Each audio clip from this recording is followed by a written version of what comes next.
Okay, we are looking at antiderivatives. And in doing our antiderivatives, there's going to be a couple of examples that we're going to start and just go backwards. Oh, that was mine yesterday. I put it there to know where to stop. Oh, gotcha. Okay, I was like, that's really pretty. All right, so we're going to look at the general antiderivative. And we have talked about symbols and how symbols are important in this class. The capital F stands for the antiderivative of the function f of x.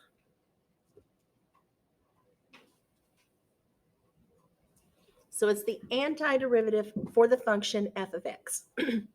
Now, there's something that you need to know. What is the derivative of any constant? 0. So when we're going backwards and we're having to find the antiderivative, you're going to have to remember to add a c for constant. Otherwise, it's the general form, and it's not exactly through a particular point because we don't know the value of it. Okay? That kind of makes sense? So if we have f of x is the cosine of x, then what would be the antiderivative?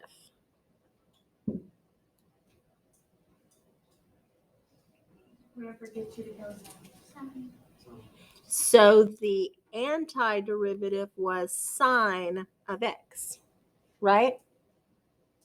Now, you could have possibly the sine of x, but you could have had the sine of x plus 2. Or you could have had the sine of x plus any other number, right? So we have to have that plus c. Okay? Now, there's something called the indefinite integral. The process of antiderivative is integration. Okay? So you can say antiderivative, or you can say we want to take the integral of. Well, the integral symbol is that really stretched out S looking thing. I like that. It's kind of ugly. Okay, so the integral of the f of x of dx is capital Fx plus c. Okay? That means the anti, like if you take the first derivative of the antiderivative, it is the function. So they undo each other. Okay? The function that appears in the integral symbol right here, this is called the integrand.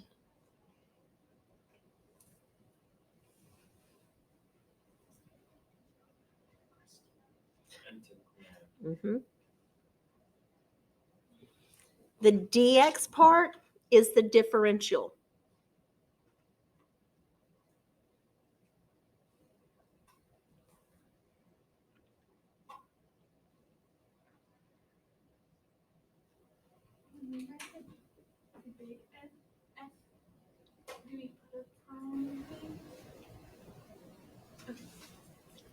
No, this is saying that the derivative of the antiderivative is the function. So that's like saying 3 plus 5 minus 5 equals 3. So it undoes it. Yeah. All right. So the power rule.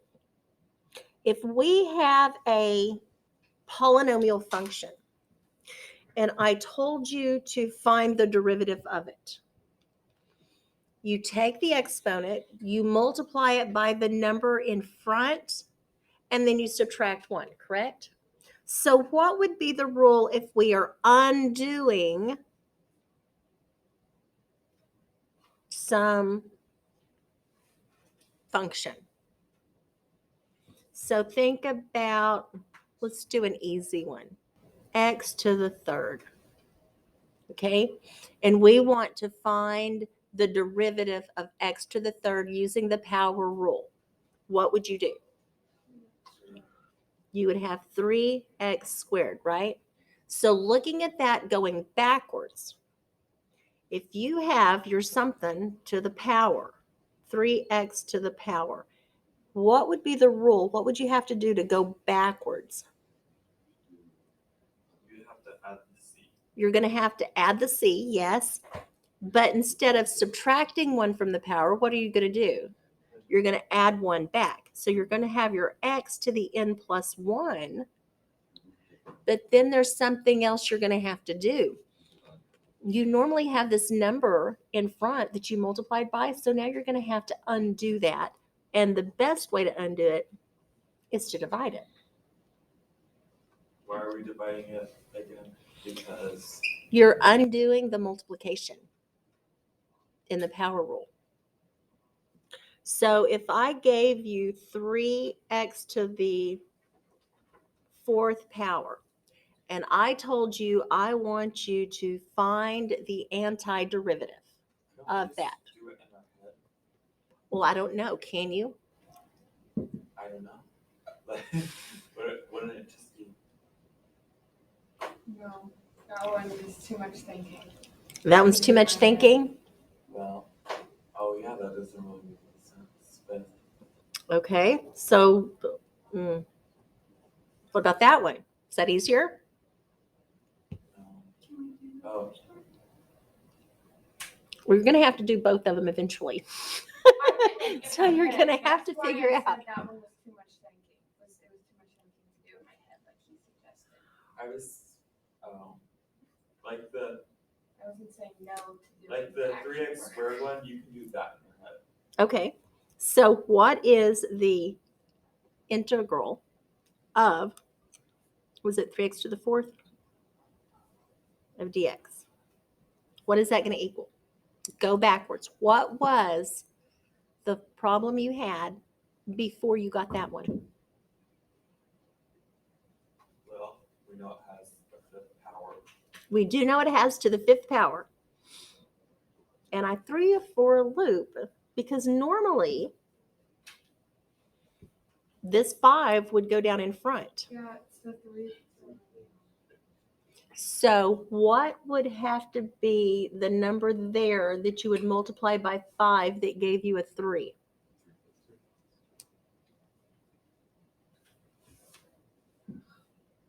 Because if you take and look at our rule, you add 1 to your exponent and then you divide by that number. Okay. All right. Let's think about what if you had, oh, yeah, y equals 1 over x. And you are having to find the derivative of the antiderivative of the integral of 1 over x. All of x. Yes. So the integral of that would be L in x plus c. We've been forgetting our c's. All right, so just like we have the derivative rules for sum and differences, if you have the integral of a function f of x plus g of x,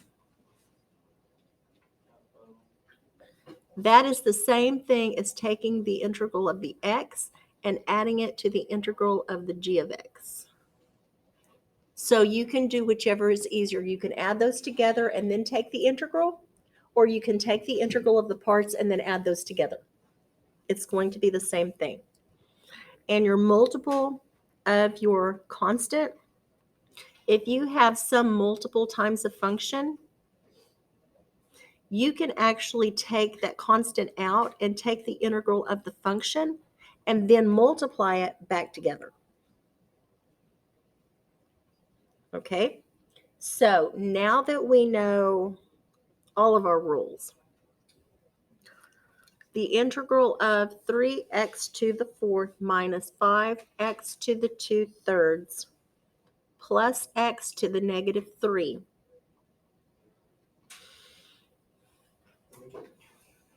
All right. So what is the integral of 3x to the fourth? Well, this one has a 3 in front of it, right? So I can pull that out in front. 3, the integral of x to the fourth, minus the 5 of the integral of x to the 2/3, plus the integral of x to the negative 3.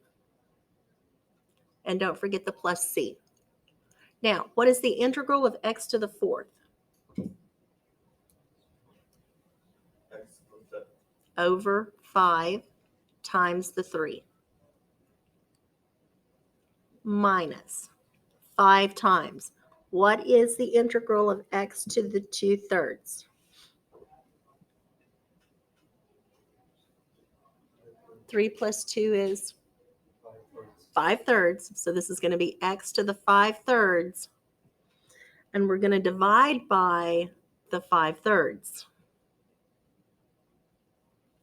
Plus, what is the integral of x to the negative 3? Negative 3 plus 1 is negative 2. And we're going to divide by negative 2. All right. Now we've got to simplify anything that will simplify. The 3x to the 5th over the 5 doesn't simplify. But what is 5 divided by 5/3? Keep, flip, change makes it a 3. And can you simplify anything with that negative 2? Well, you can write it a negative 1/2 if you want to, but no, really you can't. You just got to keep it somewhere there plus your c. Are you okay with that? Okay. I'm gonna have to say another one probably. Oh, another one? Just one more?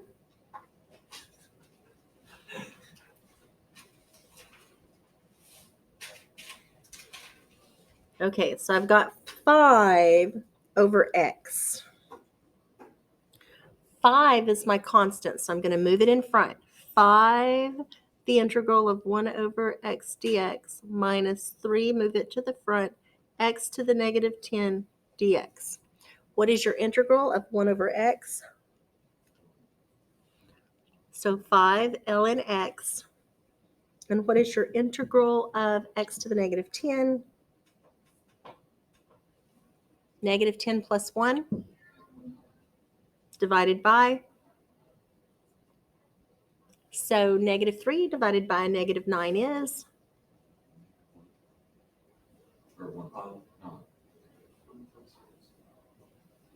And then add c. So it's going to make you think a little bit. Oh, and also when they do these absolute values, or LNs, they put the absolute values around them. When you do LN, put absolute value around the LN. All right, so we talked about the integral of cosine. What is the integral of sine?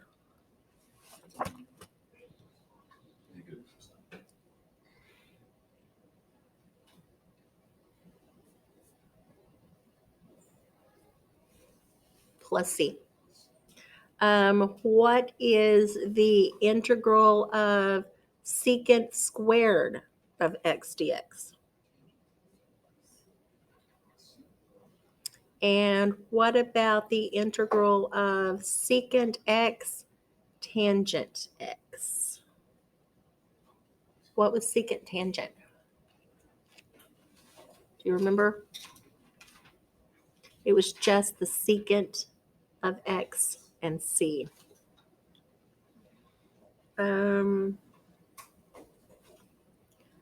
Let's see. Oh, e of x. What is the integral of e to the x?